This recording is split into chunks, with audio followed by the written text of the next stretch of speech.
তোমাদের সকলকেই স্বাগত জানাই। আজ তোমাদের জন্য উপস্থিত করেছি সপ্তম শ্রেণীর গণিত নিজে করি ১.১ নম্বর অধ্যায়। এই অধ্যায়ে তোমাদের জন্য থাকছে পূর্বপাঠের পুনরালোচনা। তোমরা প্রথমেই দেখো একের দাগের অঙ্কটি। ১ টাকার ১/২ অংশ সমান কত পয়সা? আমরা প্রথমে কি করব? ১ টাকা সমান ১০০ পয়সা লিখতে পারি। তোমরা দেখো ১ টাকা সমান আমরা জানি ১০০ পয়সা। তাহলে ১ টাকার জায়গায় লিখতে পারি ১০০ গুণিত ১/২। এরপর আমরা এখান থেকে ২ দিয়ে ১০০কে ভাগ করলে পাই ৫০ ২ ১০০।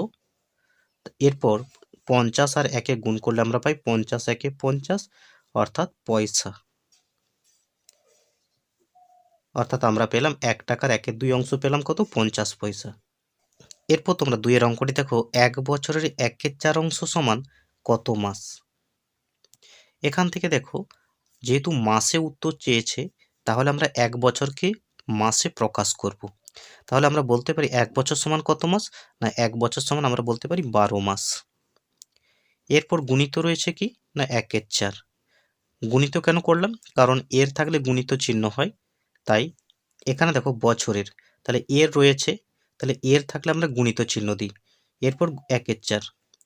এরপর আমরা এখানে ৪ দিয়ে ১২কে কাটলে পাই ৪ ৩ ১২। তাহলে আমরা পেলাম কত? ৩। ৩ আর ১ গুণ করলে ৩ হয়। ৩ আমরা মাস পেলাম। তাহলে তোমরা এখানে লিখবে ৩ মাস। এই হলো উত্তর। এরপর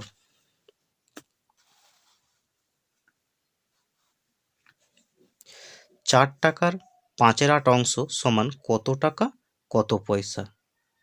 তাহলে একই রকমভাবে আমরা ১ টাকা সমান কত পয়সা জানি? ১০০ পয়সা। তাহলে ৪ টাকা সমান কত হবে? ৪০০ পয়সা। অর্থাৎ ৪ গুণিত ১০০ করলে ৪০০ হয়। তাহলে আমরা একেবারে লিখে দেবো ৪০০ পয়সা। গুণিত আছে এর, তাহলে এখানে গুণিত দিলাম। এরপর ৫/৮ অংশ। এখান থেকে আমরা ৮ দিয়ে আমরা কাটতে পারি ৪০০কে। ৮ দিয়ে ৪০০কে ভাগ করলে আমরা পাই ৫০। এরপর ৫০ গুণিত ৫ গুণ করলে পাই ৫ ৫ ২৫, অর্থাৎ ২৫০ পয়সা। এরপর ২৫০ পয়সা সমান আমরা কি জানি? না ২০০ পয়সা মানে ২ টাকা, আর ৫০ পয়সা মানে ৫০ পয়সা। এখান থেকে তোমরা লিখবে ২ টাকা ৫০ পয়সা। এরপর ২ কিলোগ্রামের ১/৫ অংশ সমান কত গ্রাম? তাহলে ২ কিলোগ্রাম সমান কত গ্রাম? কারণ আমরা জানি কি ১ কিলোগ্রাম সমান ১০০০ গ্রাম।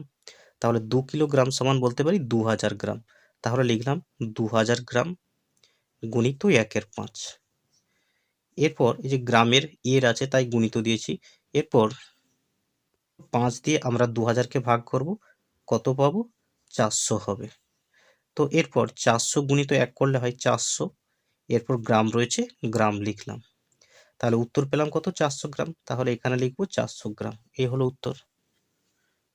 যদি তোমাদের অঙ্কগুলি ভালো লাগে, তোমরা চ্যানেলটি লাইক করে দেবে এবং বন্ধুদের মধ্যে শেয়ার করবে। পরবর্তী অঙ্কগুলি পাওয়ার জন্য অবশ্যই তোমরা চ্যানেলটি সাবস্ক্রাইব করবে। ধন্যবাদ সকলকে।